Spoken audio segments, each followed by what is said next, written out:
What's up mga kabida? It's your boy, Joshua. Ngayong araw pala ay pupunta tayo sa malayong lugar para makapag-isip kung saan tayo nagkulang. Sa mga hindi pala nakakaalam, nakakuha pala tayo ng lead role para sa isang short film. Yes po, opo, a-acting po tayo for today's video. Mahaba-haba nga itong biyahe natin ngayon kasi medyo may kalayuan ang ating location. Tumawid nga pala kami ng 2 ilog bago kami makarating sa aming paroroonan. At pagbaba nga namin sa car, amin ngang nadatnan na paghalagala si Giancarlo Lucero sa daan. Habang hinihintay ang aming pananghalian, nagpahinga nga muna ako sa ilalim ng puno kasi nakakapagod ang biyahe. Tinawag na nila kami para makapag-lunch na. Syempre, tuwang-tuwa na naman si Jessa kasi kaina na. Syempre, kumain kami bago nagdasal. Ay, nagdasal bago kumain. Wow, napakahangin. Pinagpahinga nga muna kami kasi mamaya-maya magsastart na kami mag-shoot. Hay nako, kinakabahan na ako. Tignan nyo naman guys kung gaano sila ka-busy. Mamamangha ka talaga guys kasi mga estudyante pa lang sila. Ang gagaling na nila. Gaya niya. Oh, saan ka pupunta? Di ko na alam kung a-acting ba ako o sasali ako ng pageant. Mami June, ano na? Siya pala si Eliza, ang nag-iisang immortal sa kanila. Kasama ko pala si Jessa Coronas, ang babaeng hindi kumakain ng sardinas. Sinimula na nga ni Eliza ipamalas ang kanyang angking galing sa pelikula. Kaya nga idol ko to si Ate Eli kasi nga napaka-talented niya talaga. Tignan nyo naman sila, focus na focus sa kanilang ginagawa. Katulad niya, focus na focus din.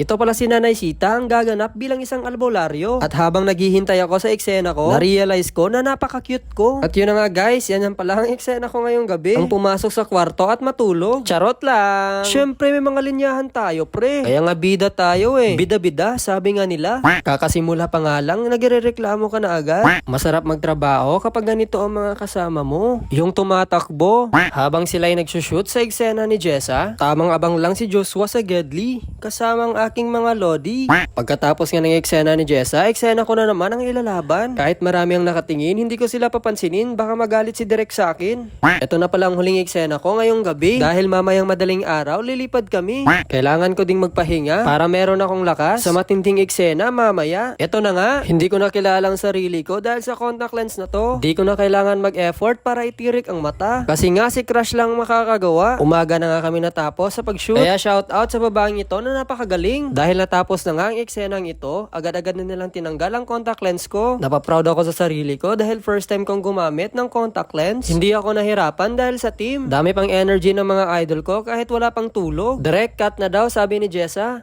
Welcome pala kayo guys dito sa aking napakalaking farm. Charot lang. Eto pala guys ang second location ng Malyari Pictures. At dito rin magaganap ang huling pag-aaway-away ng ating production team. Tama ba, Bini Dwight? Tignan nyo sila guys. Teamwork sa umaga, away sa gabi. Miss Pakarata 2024. Mami June Carlo Lucero. Habang hinihintay na matapos na ayusan sila Vona, ako ay nagmuni-muni na lang muna kasama si Bini Mika, Nicaragua. Dahil malapit na nga kaming magtuos nila Vona, agad na akong hinayusan ng pinakamagaling na himwa. Bago nga kami isalang sa oven, sa eksena, sinisigurado muna nila ni Direk na okay na ang lahat para hindi sayang sa oras. Tignan nyo naman guys kung gaano ka-talented si Ate Eliza. Minsan kaya niyang maging gimbal, ngayon tripod na naman siya. Ito pala si Jessa ang gaganap bilang kapatid ko. Ngayon, siya ang taga-tagay nyo. Tagay mi ninyo. Oh, darambaso. Di ko na alam kung acting pa ba to o naaragyod siya gilukdo. Tumatawa kasi siya kahit nonchalant lang ako sa Gedli. Nakatumar, nakagtambal te. Pagkatapos nga ng aming mga kaganapan sa baba, agad-agad na kaming umakyat para makapagpahinga. Tinawag na rin pala nila kami para makapaghapunan na. Hindi ako ang hapunan na.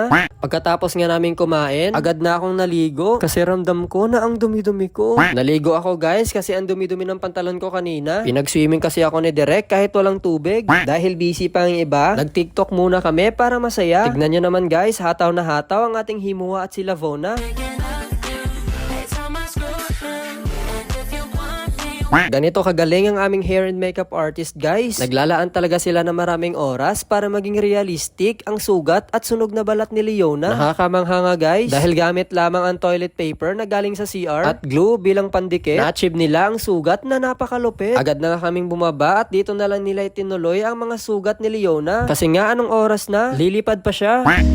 Ako kampante at sa karma handa. Di dumipensa sa patatang ako na yung mali. Kung pumanik ka sa kanila, sino mas madali? Welcome pala guys dito sa playground ni Ate Eliza. Tayo na, Ate Eliza, tuklasin. Pinarusahan pala ako ni Ate Eliza. Kaya ako nakaluhod ngayon kasi hindi ako nag-sorry. Sorry na. Isinuka ko pala guys ang ulam naming dinuguan kasi hindi ako nasarapan. Bago daw kuna ng kanyang eksena, maglalaro daw muna siya ng gadagandahan kahit mukha namang ewan. Ganito kami sa Malyari, walang hihinto hanggat walang napapaso. Habang bata pa sa damuhan maghabulan. Go Ate Noemi, habulin mo ako.